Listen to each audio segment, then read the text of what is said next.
Chapitre 71. Serviteur des serviteurs. Le Christ était assis à table avec ses disciples dans la chambre haute d'une maison de Jérusalem. Ils s'étaient réunis pour célébrer la Pâque.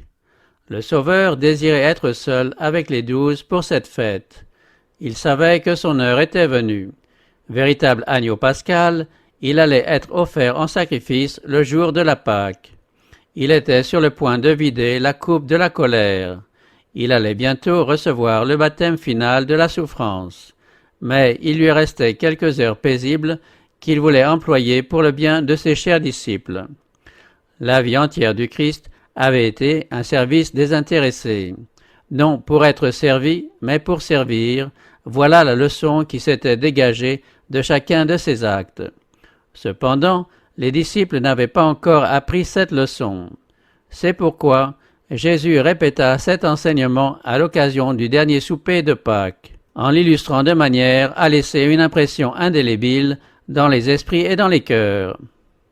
Les entrevues que Jésus avait avec ses disciples, appréciées de tous, étaient habituellement caractérisées par une joie calme. Les soupers de Pâques avaient revêtu un intérêt tout particulier. Mais cette fois-ci, Jésus était troublé. Il se sentait oppressé et son visage était assombri. Quand il se trouva dans la chambre haute avec ses disciples, ceux-ci s'aperçurent qu'un fardeau pesait lourdement sur son esprit et, sans en connaître la cause, il sympathisait avec sa douleur. Au moment où ils s'assemblaient autour de la table, il leur dit avec les accents d'une tristesse infinie : « J'ai désiré vivement manger cette Pâque avec vous, avant de souffrir, car, je vous le dis, je ne la mangerai plus jusqu'à ce qu'elle soit accomplie dans le royaume de Dieu. » Il prit une coupe, rendit grâce et dit : « Prenez cette coupe et distribuez-la entre vous, car, je vous le dis, je ne boirai plus désormais du fruit de la vigne jusqu'à ce que le royaume de Dieu soit venu. » Le Christ savait que le temps était venu où il devait s'en aller du monde vers son Père. Ayant aimé les siens qui étaient dans le monde, il les aima jusqu'à la fin. L'ombre de la croix s'étendait déjà sur lui, et son cœur ressentait déjà les tortures de la douleur. Il prévoyait qu'il serait abandonné à l'heure où on le trahirait. Il savait qu'il devait endurer la mort la plus humiliante que l'on pût infliger à des criminels. Il voyait l'ingratitude et la cruauté de ceux qu'il était venu sauver. Il savait combien grand était le sacrifice qui lui était demandé et que pour un très grand nombre, ce sacrifice serait offert en vain. Il voyait tout ce qu'il attendait, et il eût été bien naturel qu'il se sentît accablé par le poids de ses souffrances. Mais il considérait les 12 qui lui avaient été étroitement associés, qui auraient à se débattre dans le monde lorsque sa passion serait achevée. Il n'oubliait jamais ses disciples quand il songeait à ses propres souffrances. Il ne pensait pas à lui-même. Sa sollicitude pour eux absorbait complètement son esprit. Jésus avait beaucoup de choses à dire à ses disciples en ce dernier soir qu'il passait avec eux. S'ils avaient été préparés à recevoir ce qu'il désirait leur donner, ils auraient pu s'éviter une angoisse mortelle, le désappointement et l'incrédulité. Mais Jésus comprenait qu'ils n'étaient pas prêts à supporter ce qu'il avait à leur dire. Les paroles d'avertissement et de consolation s'arrêtaient sur ses lèvres quand il regardait leur visage. Quelques moments s'écoulèrent dans le silence. Jésus paraissait attendre. Les disciples se sentaient mal à l'aise. La sympathie et la tendresse que la douleur du Christ avait éveillées en eux paraissaient dissipées. Les paroles mélancoliques par lesquelles il avait fait allusion à ses propres souffrances n'avaient produit qu'une faible impression. Ils jetaient les uns aux autres des regards envieux et irrités. Il s'éleva aussi parmi eux une contestation. Lequel d'entre eux devait être estimé le plus grand? Le Christ était profondément affligé par cette dispute qui s'élevait en sa présence. Les disciples se cramponnaient à l'idée qui leur était chère. Ils pensaient que le Christ allait affirmer sa puissance en prenant possession du trône de David. Et chacun d'eux souhaitait obtenir la première place dans le royaume. Ils s'étaient comparés les uns aux autres et, loin de considérer leurs frères comme plus excellents qu'eux-mêmes, ils se jugeaient les meilleurs.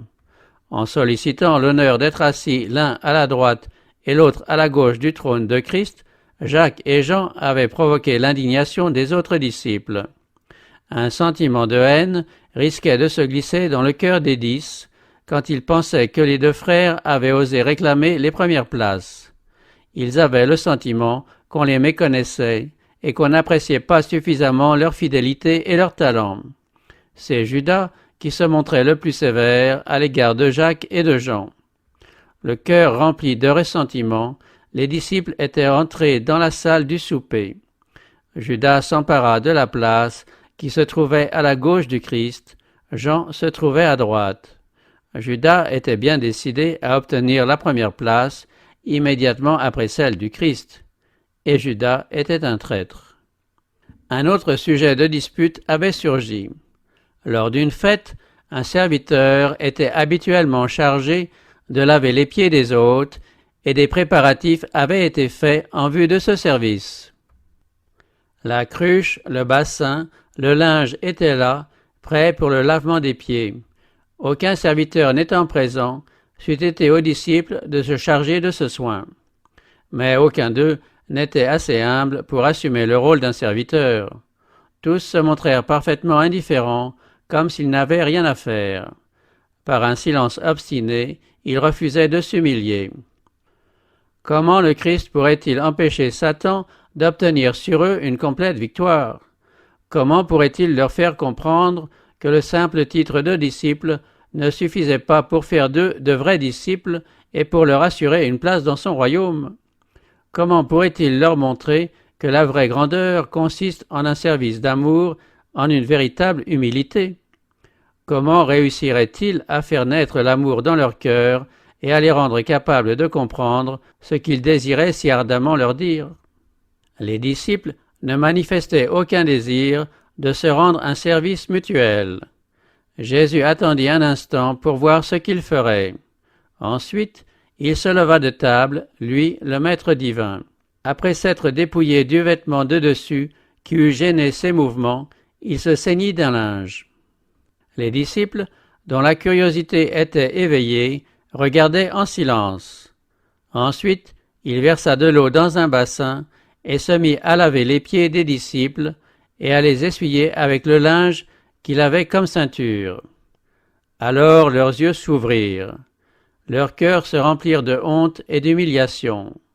Ils comprirent le reproche silencieux et se virent eux-mêmes sous un jour tout nouveau.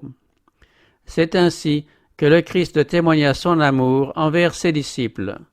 Leur égoïsme l'affligeait profondément, mais il ne voulut pas entrer en discussion à ce sujet avec eux et préféra leur donner un exemple qu'il ne devait jamais oublier. Son amour pour eux ne se laissait pas facilement troubler ou anéantir. Il savait que le Père lui avait remis toutes choses et que lui-même procédait de Dieu et s'en allait à Dieu. Pleinement conscient de sa divinité, il avait cependant mis de côté sa couronne et son vêtement royal pour prendre la forme d'un serviteur. Ce fut l'un des derniers actes de sa vie sur la terre. Avant la Pâque, Judas avait rencontré pour la seconde fois les prêtres et les scribes, et le contrat, au terme duquel ils devaient livrer Jésus entre leurs mains, avait été définitivement arrêté. Cela ne l'empêcha pas de se mêler ensuite aux disciples comme s'il avait été parfaitement innocent et comme s'il s'intéressait aux préparatifs de la fête. Les disciples ignoraient totalement le dessein de Judas. Jésus seul devinait son secret, mais il ne le dévoila pas. Jésus désirait ardemment sauver son âme. Il éprouvait à son égard les mêmes sentiments qui l'avaient fait verser des larmes sur la ville condamnée.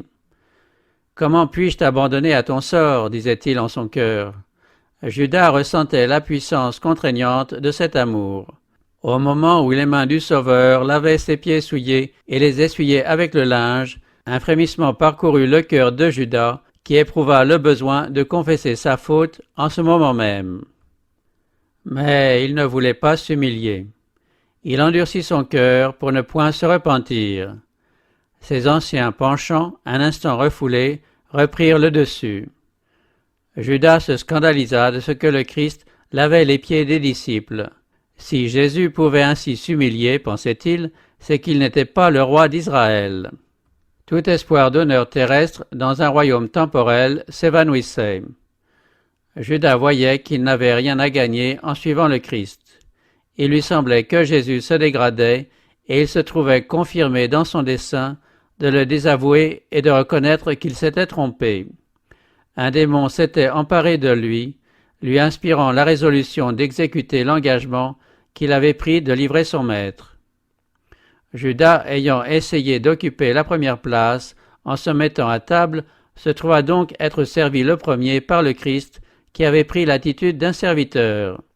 Jean, envers qui Judas avait manifesté tant d'amertume, fut laissé le dernier, mais il ne s'en offensa pas. Les disciples furent profondément émus en voyant le Christ agir ainsi. Quand vint le tour de Pierre, celui-ci s'écria avec étonnement « Toi, Seigneur, tu me laverais les pieds ?» La condescendance du Christ lui brisait le cœur. Il était tout honteux de penser qu'aucun d'eux n'avait voulu rendre ce service. Jésus lui répondit « Ce que je fais, tu ne le sais pas maintenant, mais tu le comprendras dans la suite. » Pierre ne pouvait se résoudre à voir le Maître qu'il considérait comme le Fils de Dieu jouer ce rôle inférieur. Son âme se révoltait contre une pareille humiliation. Il ne comprenait pas que c'était pour cela que le Christ était venu dans le monde. Il s'écria avec énergie « Non, jamais tu ne me laveras les pieds. » Alors le Christ dit à Pierre avec solennité « Si je ne te lave, tu n'as point de part avec moi. » Le service que Pierre refusait était l'image d'une purification plus importante. Le Christ était venu pour laver les cœurs de la souillure du péché. En ne permettant pas à Jésus de lui laver les pieds, Pierre refusait la purification plus importante symbolisée par cet acte. Il rejetait virtuellement son maître. Ce n'est pas humilier le Sauveur que de lui laisser opérer notre purification. La vraie humilité consiste à accepter avec reconnaissance tout ce qui est offert et à s'employer avec zèle au service du Christ. En entendant les paroles « Si je ne te lave, tu n'as point de part avec moi », Pierre renonça à son orgueil et à sa propre volonté. Il ne pouvait supporter la pensée d'être séparé du Christ, ce qui eût été sa mort. Non seulement les pieds, dit-il, mais encore les mains et la tête. Jésus lui dit « Celui qui s'est baigné n'a pas besoin de se laver les pieds exceptés, mais il est entièrement pur. » Ces paroles impliquent plus que la pureté du corps. Le Christ continue à parler de la purification plus importante qui est symbolisée par l'ablution des pieds.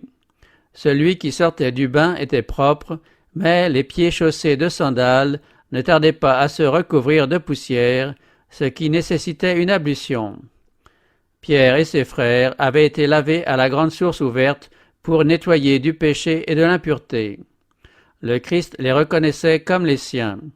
Mais la tentation les avait entraînés au mal, de sorte qu'ils avaient à nouveau besoin de sa grâce purifiante. En se saignant d'un linge pour laver la poussière de leurs pieds, Jésus voulait ôter de leur cœur tout sentiment de haine, d'envie et d'orgueil. Ceci importait beaucoup plus que le simple lavement des pieds poussiéreux. Étant donné leurs sentiments, pas un d'entre eux n'était préparé à communier avec le Christ. Ils ne seraient prêts à participer au souper pascal ou au service de commémoration que le Christ allait instituer que lorsque Jésus aurait fait naître en eux des sentiments d'humilité et d'amour. Leur cœur devait être nettoyé. L'orgueil et la recherche du moi engendrent les dissensions et la haine, mais Jésus enleva toutes ces choses en leur lavant les pieds. Leurs sentiments se trouvèrent changés. Jésus pouvait dire en les regardant « Vous êtes purs ». L'union des cœurs était rétablie ainsi que l'amour mutuel. Ils étaient redevenus humbles et dociles. Chacun était disposé, à l'exception de Judas, à céder la première place à un autre. Ils pouvaient maintenant accueillir les paroles du Christ avec un cœur soumis et reconnaissant. Nous aussi, comme Pierre et ses frères, nous avons été lavés dans le sang du Christ. Cependant, la pureté de notre cœur est souvent contaminée par le contact du mal. Il faut que nous venions au Christ pour obtenir sa grâce purifiante. Alors que Pierre ne pouvait se faire à l'idée que ses pieds souillés fussent touchés par les mains de son Seigneur et Maître, souvent nous permettons à nos cœurs, remplis de péchés et de souillures, d'entrer en contact avec le cœur du Christ. Combien alors il se trouve affligé par notre caractère, notre vanité et notre orgueil. Néanmoins, il faut que nous lui apportions nos infirmités et nos souillures, car lui seul peut nous laver parfaitement. C'est seulement lorsque nous sommes purifiés par son pouvoir que nous sommes préparés à jouir de sa communion. Jésus dit aux disciples, « Vous êtes purs, mais non pas tous. » Il avait bien lavé les pieds de Judas, mais le cœur ne s'était pas donné à lui et n'avait pas été purifié. Judas ne s'était pas rendu au Christ. Quand le Maître eut lavé les pieds des disciples, il reprit son vêtement, s'assit et leur dit « Comprenez-vous ce que je vous ai fait ? Vous m'appelez le Maître et le Seigneur, et vous dites bien, car je le suis. Si donc je vous ai lavé les pieds, moi, le Seigneur et le Maître, vous aussi vous devez vous laver les pieds les uns aux autres, car je vous ai donné un exemple, afin que, vous aussi, vous fassiez comme moi je vous ai fait. En vérité, je vous le dis, le serviteur n'est pas plus grand que son Seigneur, ni l'apôtre plus grand que celui qui l'a envoyé. » Le Christ voulait faire comprendre aux disciples qu'en leur lavant les pieds, il n'avait aucunement dérogé à sa dignité. « Vous m'appelez le Maître et le Seigneur, et vous dites bien, car je le suis. » Il communiquait d'autant plus de grâce et de signification à ce service qu'il leur était infiniment supérieur. Bien que personne ne fût aussi grand que lui, le Christ s'abaissa pour accomplir le plus humble devoir. Il a lui-même donné un exemple d'humilité afin que son peuple ne se laisse pas fourvoyer par l'égoïsme qui règne dans le cœur naturel et qui se développe par le service du moi. Il ne voulait pas laisser à un homme le soin de donner cet enseignement. Il y attachait une si grande importance que lui-même, l'égal de Dieu, voulut jouer le rôle de serviteur auprès de ses disciples. Alors qu'eux se disputaient la première place, lui, devant qui tout genou fléchira, et que les anges glorieux s'estiment heureux de pouvoir servir, il s'inclina pour laver les pieds de ceux qu'il appelait leur Seigneur. Il lava même les pieds du traître. Par sa vie et ses enseignements, le Christ a donné un exemple parfait du ministère désintéressé qui a sa source en Dieu. Dieu ne vit pas pour lui-même. En créant le monde, en soutenant toutes choses, il exerce un ministère constant en faveur de ses créatures. Il fait lever son soleil sur les méchants et sur les bons, et fait pleuvoir sur les justes et sur les injustes. Dieu a mis devant son Fils cet idéal du service. Jésus a été placé à la tête de l'humanité pour être son modèle et lui apprendre ce que c'est que de servir. Sa vie entière fut gouvernée par la loi du service. Il fut au service de tout le monde. C'est ainsi qu'il mit en pratique la loi de Dieu et montra par son exemple comment nous devons lui obéir. À maintes reprises, Jésus s'était efforcé d'établir ce principe parmi les disciples.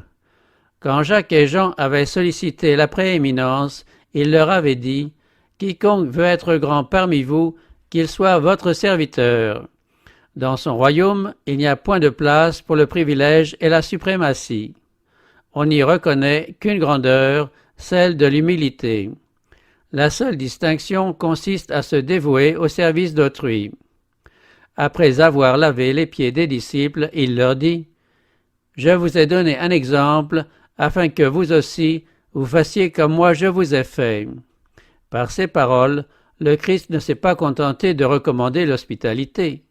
Il ne s'agissait pas seulement de laver les pieds des autres pour en enlever la poussière du voyage. Le Christ instituait là un service religieux. L'acte de notre Seigneur a fait de cette cérémonie humiliante une ordonnance sacrée que les disciples devaient observer pour se remémorer ces leçons d'humilité et de service. Cette ordonnance a été établie par le Christ comme le seul moyen de nous préparer en vue du sacrement. Un cœur ne peut entrer en communion avec le Christ aussi longtemps qu'il entretient des pensées d'orgueil, de discorde et de rivalité. nous ne sommes pas préparés à recevoir la communion de son corps et de son sang. C'est la raison pour laquelle Jésus nous demande de faire précéder la scène du mémorial de son humiliation. En pratiquant cette ordonnance, les enfants de Dieu devraient se rappeler les paroles du Seigneur de vie et de gloire. « Comprenez-vous ce que je vous ai fait?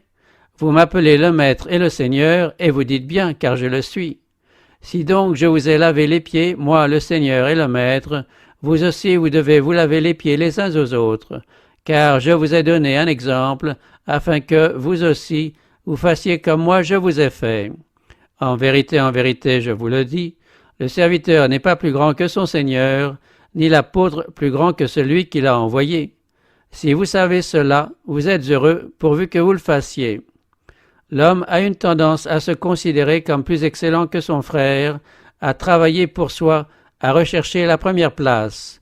Ceci engendre fréquemment de mauvais soupçons et de l'amertume. L'ordonnance qui précède la scène du Seigneur a pour but de dissiper ces malentendus, d'arracher l'homme à son égoïsme, de lui inspirer l'humilité du cœur qui le disposera à servir son frère. Celui qui veille du haut des cieux est présent dans ces occasions pour nous aider à sonder nos cœurs, à éprouver la conviction du péché et à obtenir l'heureuse assurance du pardon. Le Christ est là, avec la plénitude de sa grâce, pour donner un cours différent à nos pensées qui suivent habituellement une direction égoïste. Le Saint-Esprit éveille la sensibilité de ceux qui agissent à l'exemple de leur Maître. Quand nous nous rappelons l'humiliation du Sauveur, une pensée en évoque une autre, et il se forme une chaîne de souvenirs de la grande bonté de Dieu et de l'affection dévouée de nos amis terrestres. Les bénédictions oubliées, les grâces dont on a abusé, les bienfaits méconnus se présentent à l'esprit. Des racines d'amertume qui ont banni de nos cœurs la plante précieuse de l'amour sont mises en évidence. Les défauts de caractère, les devoirs négligés, l'ingratitude envers Dieu, la froideur à l'égard de nos frères, tout cela est rappelé à notre souvenir. Le péché paraît alors tel que Dieu le voit. Nous cessons de nous complaire en nous-mêmes pour exercer une censure sévère envers nous et nous humilier. Nous avons la force de briser toutes les barrières qui se sont élevées contre les frères. Les mauvaises pensées et les médisances sont rejetées. Les péchés sont confessés et pardonnés. La grâce conquérante du Christ entre dans l'âme et l'amour du Christ resserre les cœurs dans une heureuse unité. Ce service préparatoire, par les leçons qu'il enseigne, a pour effet d'engendrer le désir d'une vie spirituelle plus haute, désir exaucé par le témoin céleste. L'âme sera relevée et participera à la communion avec le sentiment que ses péchés sont pardonnés. Le temple de l'âme sera inondé par le resplendissement de la justice du Christ. Nous contemplerons l'agneau de Dieu qui ôte le péché du monde. Ceux qui entrent vraiment dans l'esprit de ce service n'y verront pas une simple cérémonie. Il s'en dégagera constamment cet enseignement. Par l'amour, soyez serviteurs les uns des autres.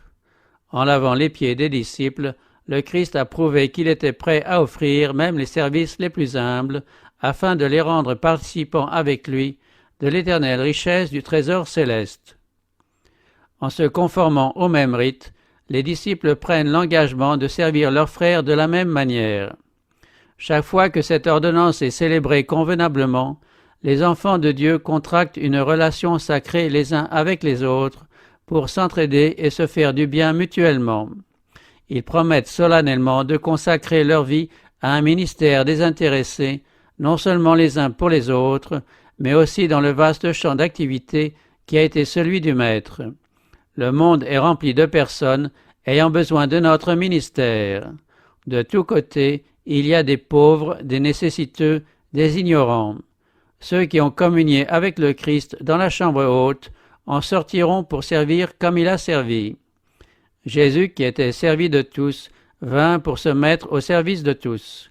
Et, parce qu'il a exercé son ministère en faveur de tous, il sera de nouveau servi et honoré de tous. Ceux qui voudraient participer à ses attributs divins et partager avec lui la joie de voir des âmes rachetées doivent, à son exemple, exercer un ministère désintéressé. Tout ceci était impliqué dans les paroles de Jésus. Je vous ai donné un exemple afin que vous aussi vous fassiez comme moi je vous ai fait. C'est dans cette intention qu'il a établi ce service. Et lui-même nous dit, si vous savez cela, si vous comprenez le but de ces leçons, vous êtes heureux pourvu que vous le fassiez.